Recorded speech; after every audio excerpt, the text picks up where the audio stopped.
Movie की शुरुआत में हम एक फैमिली को देखते हैं जिसे किसी ने बांध रखा था उन्हें मारने के लिए, क्योंकि आज पर्ज की रात है। फैमिली में एक लड़की भी मौजूद है जो कि फिल्म की लीड कैरेक्टर होने वाली है। उसके बाद वो उन्हें मार देता है, बस वो लड़की बच जाती है। इसी के साथ let's explain presents the purge election year. ये मूवी आई थी 2016 में और ये पर्ज फ्रेंचाइज की थर्ड मूवी है, लेकिन इस बार कहानी 18 साल आगे सेट है।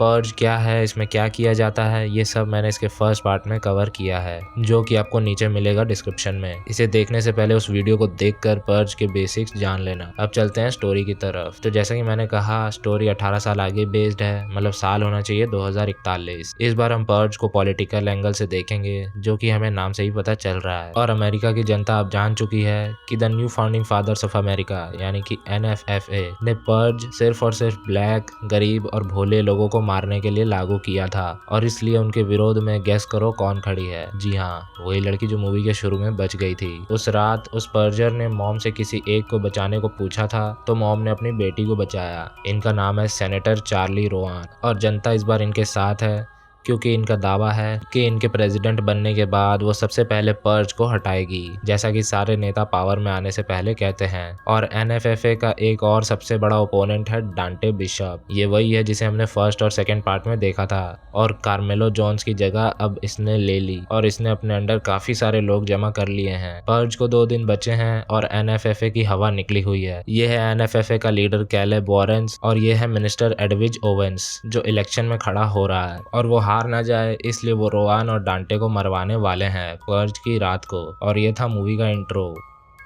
खैर, रोवान और मिनिस्टर की डिबेट हो रही थी, जिसमें रोवान बहुत कुछ पर्ज के खिलाफ बोल रही थी और लोग भी उसके समर्थन में थे। और गेस करो इसका बॉडीगार्ड कौन है? One and only Leo Barnes, जो कि पैदा हुआ है अमृत फल खाकर, क्योंकि वो अभी भी वैसा ही है जैसे 18 साल पहले था। अगले दिन हमें न्यूज में बताया जाता है कि पर्ज में से गवर्नमेंट ऑफिशियल जिनके रैंक 10 है उन्हें मारने वाला नियम हटा दिया गया है, और ये नियम NFFA वालों ने जानबूझकर हटवाया है ताकि वो रोवान को मार सके। वहीं हम एक शॉप में एक ग्रुप को देखते हैं जिसमें है शॉप का मालिक जो डिक्सन, उसका वर्कर मार्कोस, उनकी फ्रेंड लेनी और आयरिश। मार्कोस को पूरा भरोसा है कि रोवान अगर फ्लोरिडा को कैप्चर कर लेती है तो वो पक्का इलेक्शन जीत जाएगी। कुछ देर बाद 2 लड़कियां वहां आकर कैंडी चुरा रही थी, लेकिन जो ने उन्हें कैमरा में देख लिया। लेकिन जो के कहने पर वो नहीं मानती, तो लेनी ने उन्हें समझाया और उनसे चोरी का सामान वापस ले लिया। सेनेटर रोवान के घर में लियो पूरी अच्छी तरह से सिक्योरिटी बिठा रहा था, क्योंकि पर्ज के खिलाफ खड़े लोगों को ही सबसे ज्यादा खतरा होता है। और एक कमरे में सारे कैमरा मॉनिटर्स लगे हुए थे जिसमें अंदर बाहर का सारा मामला दिख जाएगा। शॉप में जो को इंश्योरेंस कंपनी का फोन आता है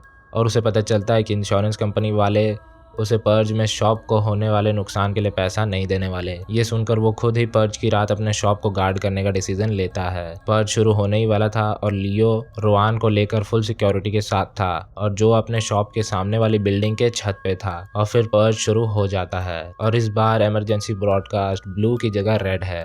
हो गया शुरू। जो को मार्कोस ने भी ज्वाइन कर लिया था। तभी नीचे आ जाती है वही लड़की जो शॉप से कैंडी चुरा रही थी। वो भी आई है अपने साथी पर्जर के साथ, खून में सनी हुई, जो की दुकान से कैंडी बार लेने। एक बार फिर से वो जो के समझाने से नहीं मानती, तो मार्कोस ने उसके कनपट्टी में गोली मारकर उसे समझा दिया। यहाँ लियो को उसके साथियों ने धोखा दे दिया था, क्योंकि वो सिक्योरिटी कैमरा को लूप में चला देते हैं और बाहर पूरी फौज इकट्ठा हो चुकी थी। लियो फुटेज चेक करता है और सारा मामला समझ जाता है। वो जल्दी से रोवान को एक सीक्रेट जगह से घर से बाहर लेकर जाता है, और ऊपर घर में उन्हें लियो और रोवान तो नहीं मिलते, लेकिन मिलता है एक सूटकेस। ये देखकर सोल्जर्स का हेड अर्ल उनसे कहता है कि अगर रोवान नहीं मिली तो तुम्हें पैसे भी नहीं मिलेंगे। मतलब ये सब इन्होंने पैसों के लिए किया है, और किसने करवाया है वो तो आप समझ ही गए होंगे, NFFA ने।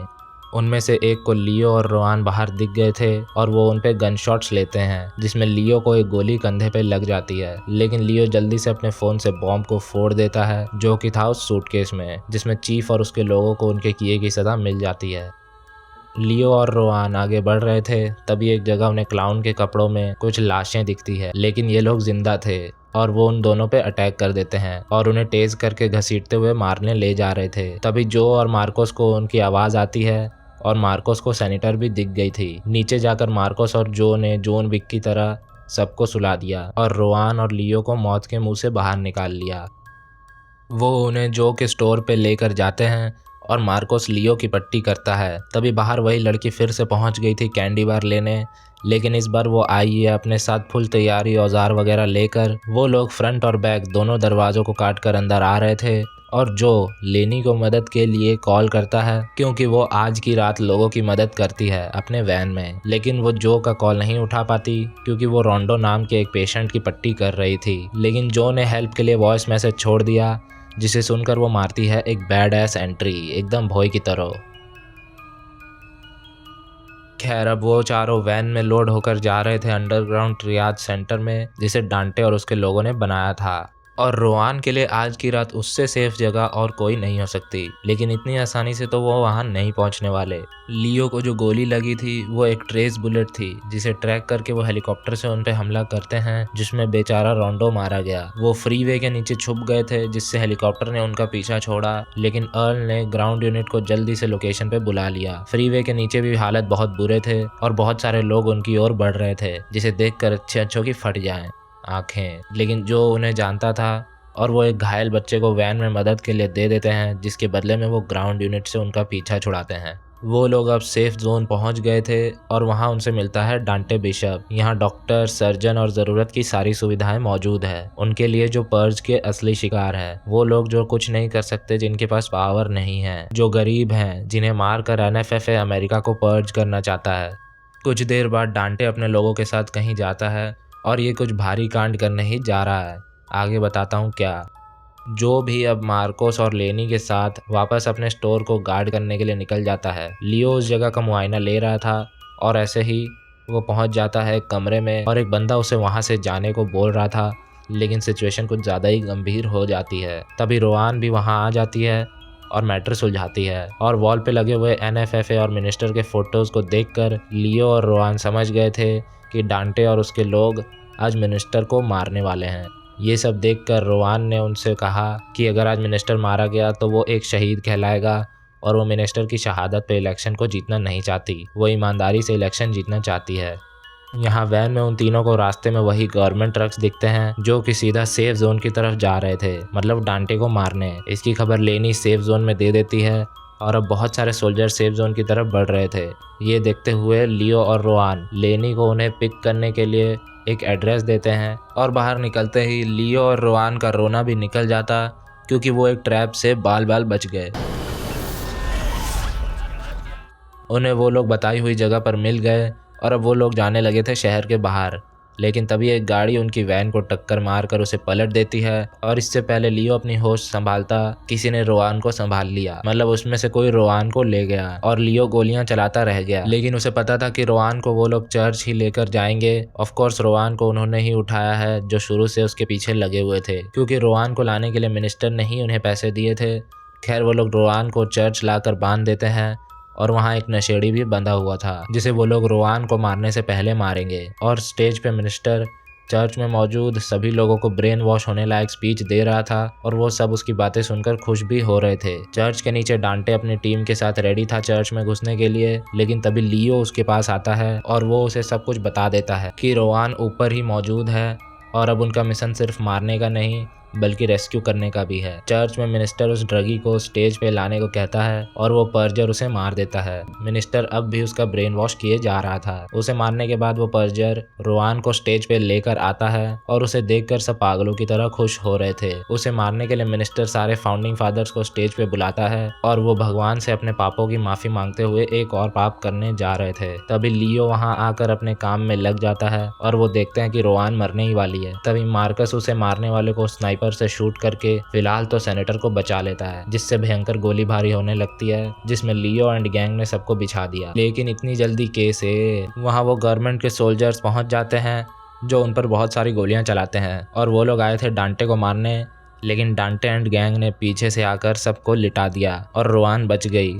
लेकिन पिक्चर अभी भी बाकी है क्योंकि पर्ज में हैप्पी एंडिंग की कोई जगह नहीं।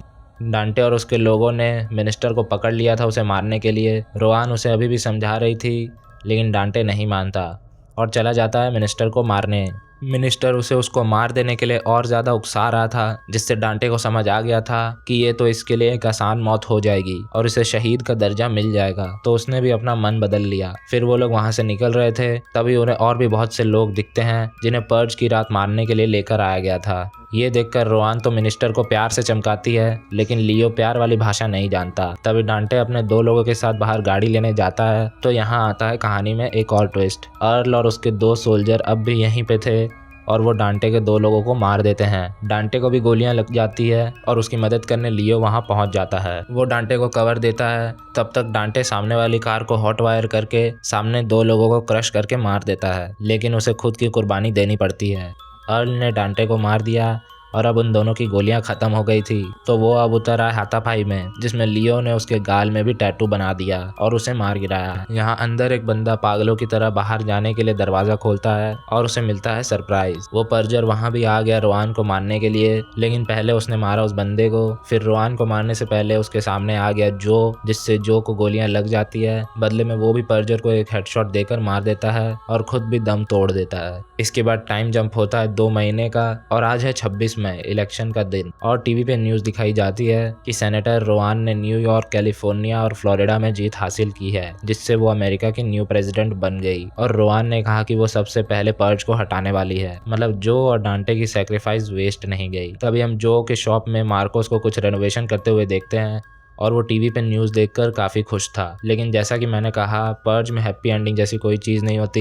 पीछे हमें न्यूज़ की आवाज़ आती है और हमें बताया जाता है कि अभी अभी खबर आ रही है कि बहुत सी जगहों पे NFFA के समर्थकों ने हार का बदला लेने के लिए गाड़ियां जला दी, लूटपाट मचा दिया। और इसी खबर के साथ ये मूवी यहीं पे हो जाती है ख़त्म। तो गाइज, ये था 2016 में रिलीज हुई द पर्ज इलेक्शन ईयर का एक्सप्लेनेशन। उम्मीद है आपको पसंद आया होगा। इसमें हमने और भी कई सारे पहलू देखे पर्ज के जो अभी तक अनएक्सप्लोर्ड थे, और हमें आगे और 2 पार्ट्स में भी बहुत कुछ जानने को मिलेगा। तो चैनल को सब्सक्राइब करना मत भूलना, जिससे मोटिवेशन ना रुके, और कमेंट भी कर देना शाउट आउट के लिए। मैं आपसे मिलूंगा इसका 4th पार्ट लेकर। तब तक के लिए मेरी तरफ से सभी को बाय बाय।